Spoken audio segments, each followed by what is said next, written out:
Saya mencari referensi Muay Thai ini atau Thai boxing itu masuk Indonesia dari Batam katanya. Saya SMP udah pernah dikeroyok 3, Ah, berkelahi ada 2-3 kalian, 1 lawan 1. ah. Setelah tamat masuk SMA juga sama, nasib saya dikeroyok juga. Filosofinya Muay Thai ini dalam arti selain kebugaran, kesegaran, sport, Ya. dan sampai ke duel. Ya, Apa yang Abang bisa sampaikan bahwa ada yang dapat diambil hikmahnya di situ? waktu itu saya langsung kalah, Pak. Nah, pada posisi itu kadang-kadang tentu terbawa larut emosi pada melihat anak-anak yang mungkin kurang mau latihan, kurang bersemangat. Abang akan berhadapan juga seperti itu?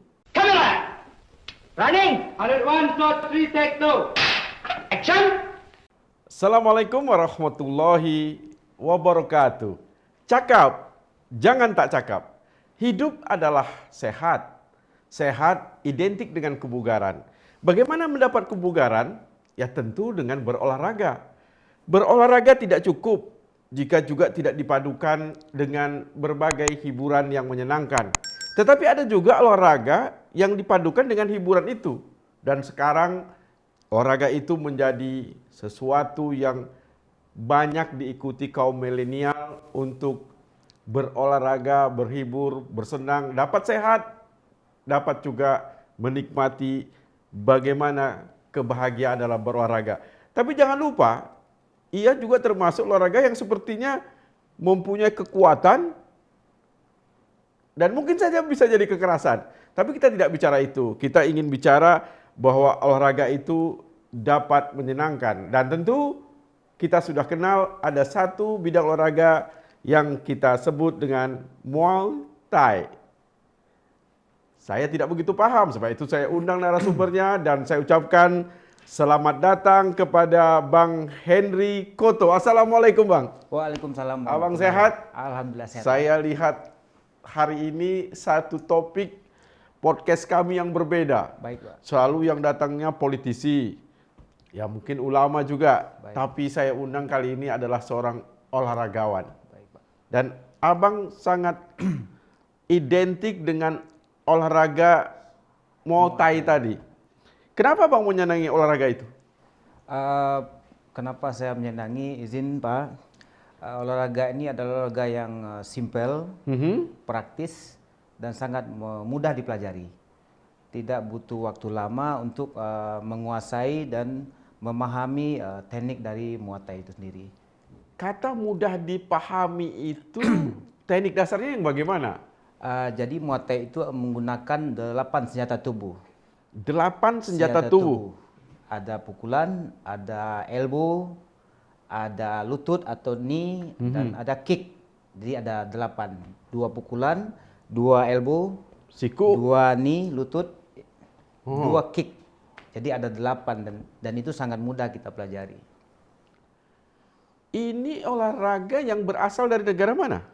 Muay Thai adalah olahraga yang berasal dari negara Thailand atau negara Gajah Putih yang dulunya digunakan oleh tentara Thailand untuk mempertahankan kerajaan mereka untuk menghadapi lawan-lawan dari negara luar. Apa bedanya dengan Thai boxing? Thai boxing adalah kata lain dari Muay Thai sebenarnya. Tetapi Thai boxing ini banyak disebut di Eropa. Sebenarnya sama, Thai boxing dengan Muay Thai sama. Oh sama. Cuma Tapi kalau beda saya lihat- pemanggilan aja. Kalau lihat Thai boxing ngeri-ngeri sedap saya itu. Iya. Karena semua main Iya, yang tadi 8 iya. penjuru tadi Iya. itu semua bergerak. Betul, Pak. Abang mengikuti itu? Iya, itulah Muay Dan Thai itu, Pak. Saya Thai men- boxing dengan Muay Thai sama. Iya, saya mencari referensi Muay Thai ini atau Thai boxing itu masuk Indonesia dari Batam katanya. Jadi sejarah Muay Thai ini masuknya itu udah ada di Jawa, Pak. Cuman beberapa pelatih mencoba mensosialisasikan, mungkin belum dapat timingnya sehingga belum bisa berkembang banyak. Nah, untuk Muay Thai sendiri di Batam memang termasuk yang pertama di Indonesia. Selain di Jawa juga masuk. Nah, kebetulan tahun 2004 pengurus Muay Thai Singapura masuk ke Batam dan memperkenalkan Muay Thai dan mengajak saya untuk tanding di kejuaraan event di Thailand, Nah, kejuaraan dunia. sebelum itu, Iya. Bang Henry belajar di mana Muay Thai ini? Nah, ini lucu, Pak. Ah, Waktu itu saya tidak ada belajar. iya. Saya tidak ada belajar. Kebetulan dari teman kita Singapura yang kebetulan ada linknya ke Muay Thai Thailand, itu mengajak saya untuk tanding. Tanpa saya mempelajari ilmu Muay Thai. Bertanding begitu langsung saja? Iya, Pak. Yang penting bergerak gitu? Ya, kebetulan waktu itu saya juara RCTI Duel 2003, Pak. RCTI Duel itu? Tarung bebas yang ada di RCTI. Oh begitu. Jadi saya udah Jadi hampir mirip lah dengan Muay Thai tadi mungkin? Iya, hampir mirip, Pak. Jadi waktu itu saya udah juara RCTI Duel, artinya kemampuan saya udah ada. Sehingga saya diajaklah untuk kejuaraan dunia di 2004 di Thailand. Nah, kalau begitu sebelum itu saya mundur lagi. Baik, Pak. Kenapa Bang Henry suka olahraga yang duel-duel ini? Mungkin ini bakat alam, Pak. Bakat alam? Karena begini, Mhm. orang tua saya tidak hobi bela diri. Iya. Kedua-duanya nggak hobi bela diri. Iya. Cuman bakat alam ini saya rasakan umur saya 7 tahun. Haha. Saya udah senang melihat orang-orang latihan silat, orang-orang latihan karate. Iya. Sehingga kalau ada suatu tempat, ada tempat latihan karate, itu saya duduin. Saat nonton sampai selesai. Tapi nggak ikut? Nggak ikut. Kepengen ada. Aha. Nah, saya tonton tuh dari awal mereka pemanasan, latihan, sampai selesai. Mereka selesai, baru saya pulang.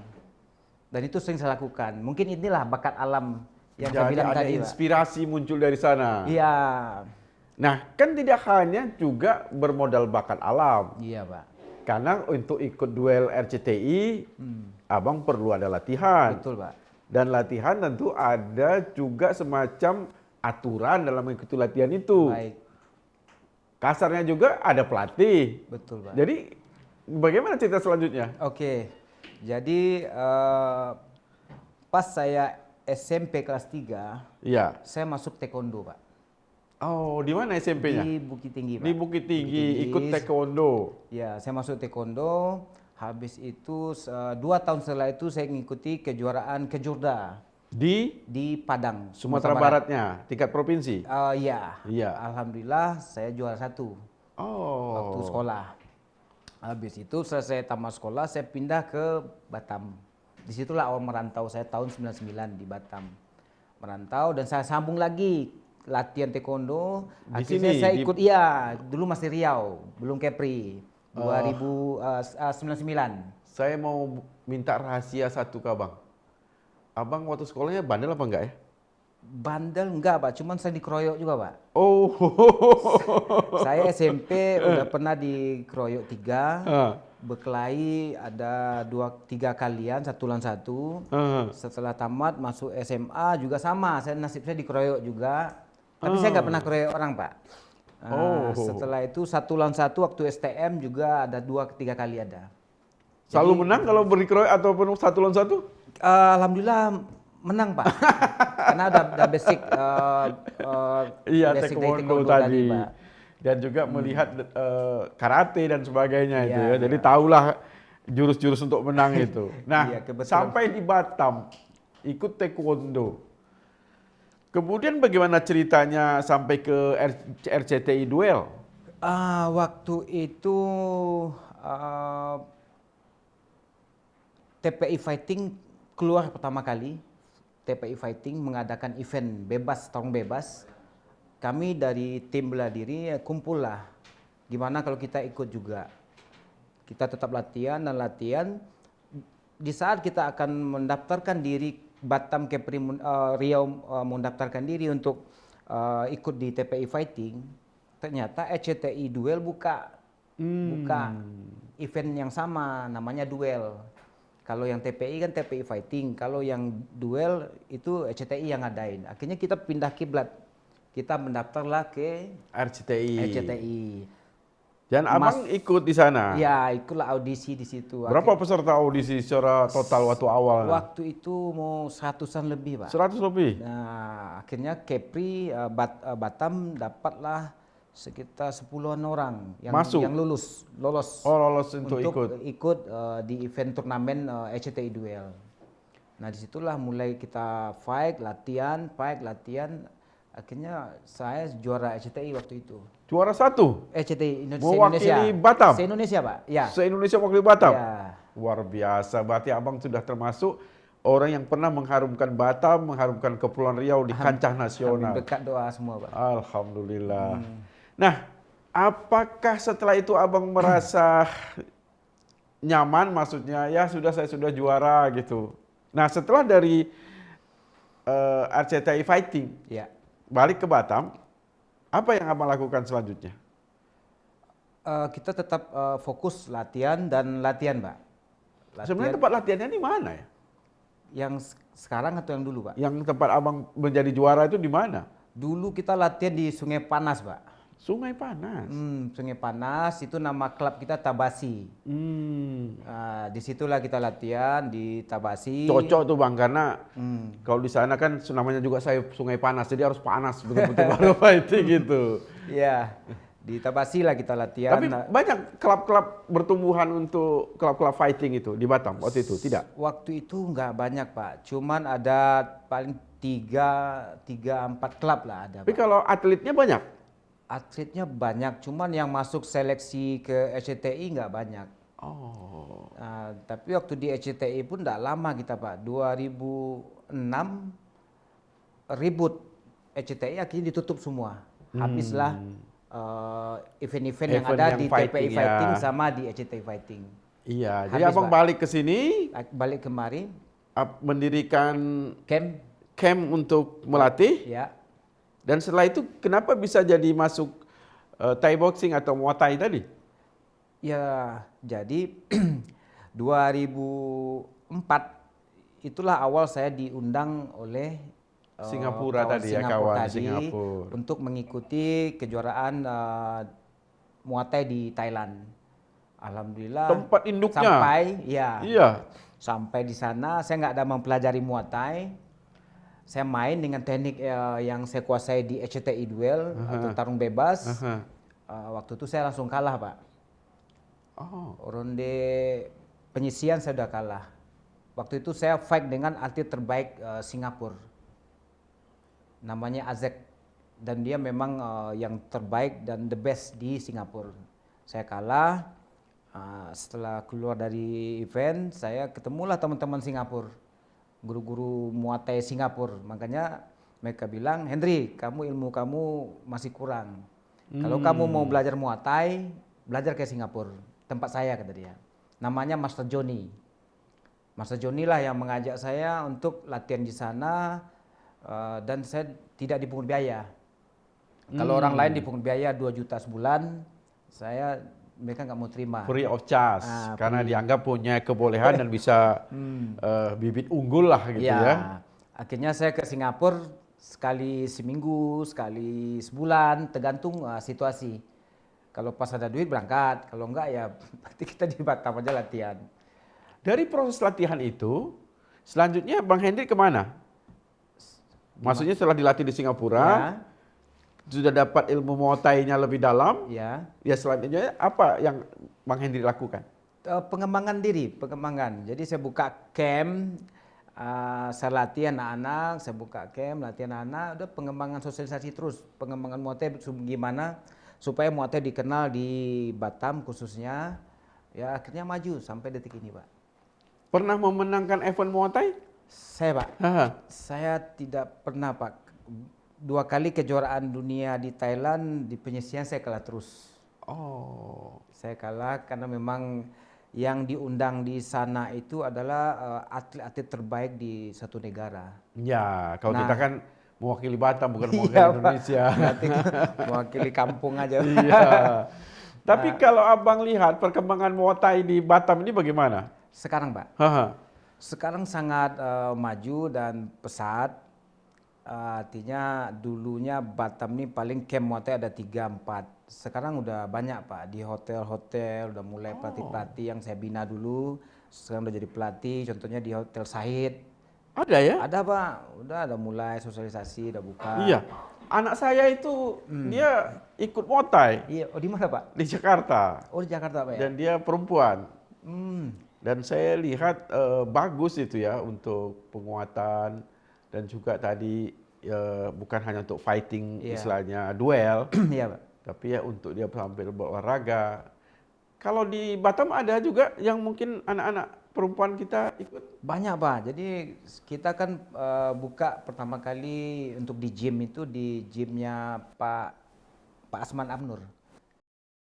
Yang di Tiban. Ya 2010 saya minta kerjasama untuk dibuka Muay Thai di sana. Alhamdulillah dia terima dan kita mulailah dari 2010 sampai detik ini. Dan banyak cewek, cowok, anak-anak, mahasiswa, semua latihan.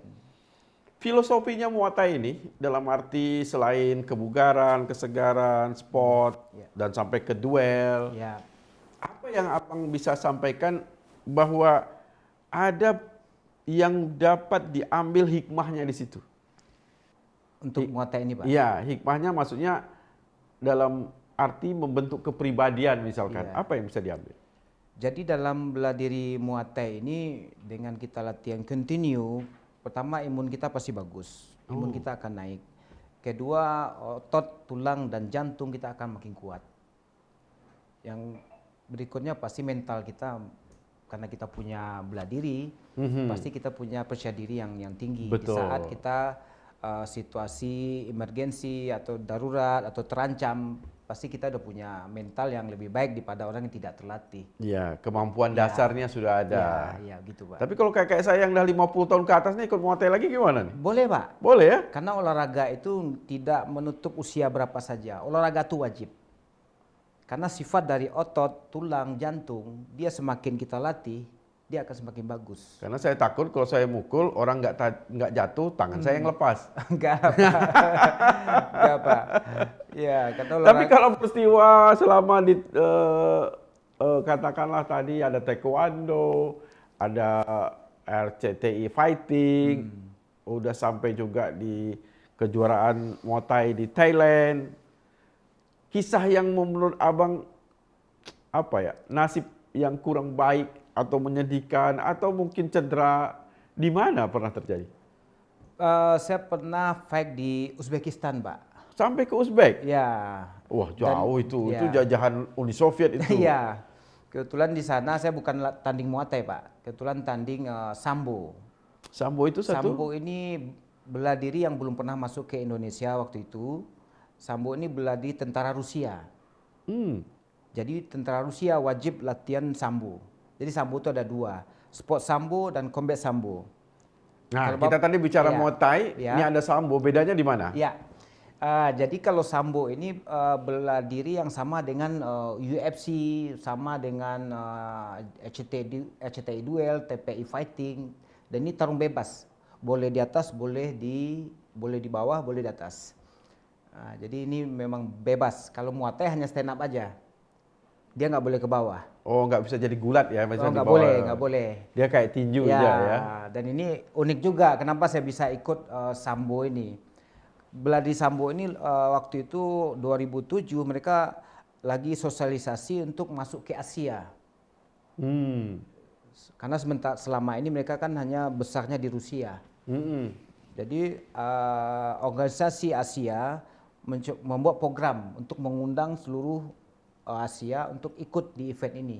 Tujuannya untuk nantinya pengurusan di seluruh Indonesia terbentuk.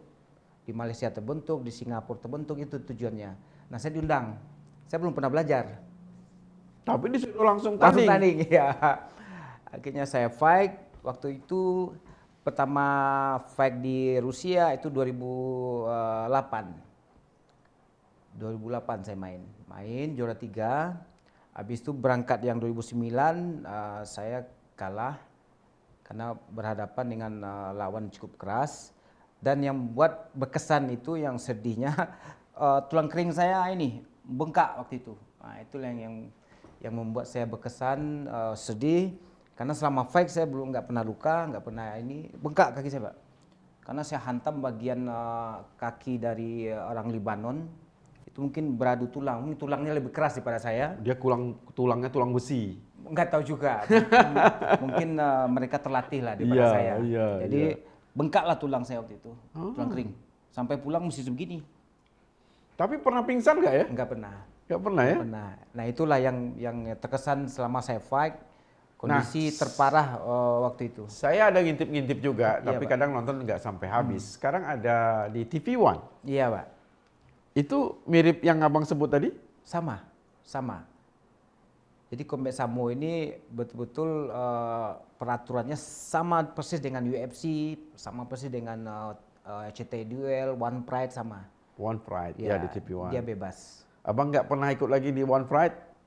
Rencana mau ikut kemarin, cuman yang muda-muda masih banyak udah jalan-jalan. Ya, ada Tapi kalau nggak ada regenerasi. lagi pemeran utamanya, saya mau maju juga. Mau Wah. lucu-lucu aja Pak. Kalau dia ikut itu kan ada kelasnya ya? Ada Pak, ada kelasnya. Berdasarkan berat badan ya? Berat badan. Abang masuk di kelas mana waktu itu? Saya 72. Di 72 72 kilo. Ya. umur apa? Dia Berat maksimal? Ya, ya maksimalnya 73, dia 70-73 di antara itu kita.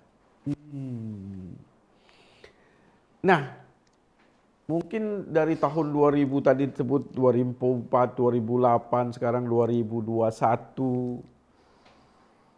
Apa yang abang dapatkan dari peristiwa itu? Karena kan tak mungkin orang bicara, kerja saya adalah orang yang melakukan olahraga duel misalkan. Iya. Tentu kan lain gitu ya. Iya Pak. Nah, olahraga ini apakah bisa menjamin kehidupan? Maksudnya kehidupan penghasilan keluarga. Iya. Bisa Pak. Jadi untuk Muay Thai sendiri makanya cepat maju dan berkembang di seluruh Indonesia. Setiap latihan Muay Thai itu ada casnya. Contohnya saya sekarang melatih satu orang privat itu 1.500.000 satu orang. Kalau ada 3 orang yang selatih dalam satu latihan, berarti udah 4.500.000 satu bulan. Kita hanya latihan 2 kali seminggu. Oh. Nah, belum lagi kita latih lagi tempat lain. Kalau udah 10 orang, ya kita dapat 10.500.000. Jadi 15 juta, sorry. Iya, 15 juta, ya. Kita dapat 15 juta. Kalau kita melatih 10 orang privat. Dalam 1 bulan. Ya, jadi untuk membantu kehidupan kita sendiri atau keluarga bisa. Pak. Ya, angka yang luar biasa itu. Ya.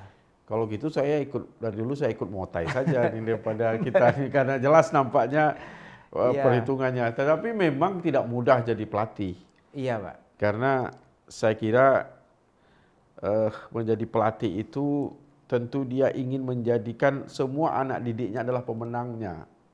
Iya. Nah, pada posisi itu kadang-kadang tentu terbawa larut emosi pada melihat anak-anak yang mungkin kurang mau latihan, kurang bersemangat. Abang akan berhadapan juga seperti itu?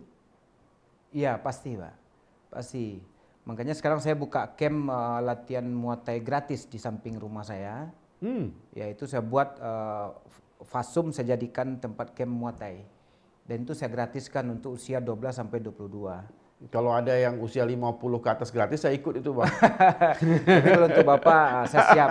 Saya siap melatih kapan saja, di mana saja. Alhamdulillah. Pokoknya Bapak telepon, Henry, saya mau latihan privat. Ayo, di mana Iya, aja. menarik, Bang. Karena saya baru tahu dari kawan-kawan memberi referensi ada seorang anak muda, Henry Cotto, dengan prestasinya di Muay Thai. Ya, saya dengar tadi juga ada mengikuti RCTI Duel. Iya. Saya pikir-pikir, oh ada ya di Batam gitu ya, karena mungkin kita beda tempat main gitulah Baik, katanya. siap. Nah, kalau kita dalam satu tempat main ini rasanya enak juga ini. Iya. Karena kekhawatiran kita generasi ke depan ini banyak disebut dengan, kalau saya sebut generasi patah tulang, Bang. Baik, Pak. Mereka terbenam dengan gadget, Iya. bermain game Iya. dengan gadget, duduk berlama-lama, Iya. akhirnya kehidupannya tidak sempurna gitu. Menurut hemat saya, Iya. generasi ke depan ini. Tapi kalau ada penggerak-penggerak olahraga, olah tubuh yang bisa menjadi mereka juga olah otaknya Baik. dan menjadi orang-orang yang sportif karena ikut pertandingan, Itu saya rasakan generasi yang bisa mendidik masa depan. Baik. Nah, oleh karena itu di penghujung ini apa yang Abang bisa sampaikan pesan-pesan kepada generasi muda kita untuk dapat tidak hanya mungkin belajar Muay Thai tapi memang bersungguh-sungguh hidup dalam keadaan sehat, berolahraga dengan baik dan mudah-mudahan dari sana juga dapat prestasi dengan baik. Silakan Bang untuk memberikan kesan kepada anak-anak muda kita. Oke, jadi untuk anak muda se-Batam boleh bermain handphone, gadget, boleh nggak ada masalah. Yang penting diatur waktunya. Kalau bisa 1-2 jam cukup, karena kita menjaga mata. Bagaimana mata ini terjaga dengan baik. Karena kelebihan melihat layar itu akan efeknya akan merusak mata kita. Nah, dan lakukanlah olahraga apapun juga untuk menjaga kekuatan otot, tulang, dan jantung. Kalau mau latihan Muay Thai, silakan latihan dengan saya dan bertanya ke saya apa-apa program atau kiat-kiat untuk latihan Muay Thai yang baik dan benar. Mungkin itu saja. Di penghujung kalau boleh Abang sebutkan camp Abang namanya apa? Oke, kebetulan saya lagi bikin camp Muay Thai di samping rumah saya, itu namanya Camp Muay Thai Quantum. Dan itu gratis untuk usia 12 sampai 22 tahun. Dan itu wajib latihan Senin sampai Jumat jam 4:30 di Tiban Mutiara Point di dekat Pasar Ciptapuri. Kalau boleh mungkin nanti dapat mendaftar dan Abang juga nanti kami bisa minta nomor handphonenya. Baik. Supaya dari podcast Hardihood Cakap Tak Cakap ini Baik. kita dapat meramaikan Muay Thai ini karena saya ingin semangat anak-anak kita ini memang sangat semangat berolahraga dan mudah-mudahan dengan berolahraga juga dapat menunjukkan prestasi. Baik. Dan Abang adalah salah satu contoh terbaik bagi baik. generasi kita hari ini untuk melihat generasi masa lalu. Sebab itu ingin saya katakan kalau Muay Thai jangan lupa Bang Henry Koto. Tapi kalau cakap jangan tak cakap. Terima kasih Bang. Baik. Wassalamualaikum warahmatullahi wabarakatuh. Waalaikumsalam warahmatullahi wabarakatuh.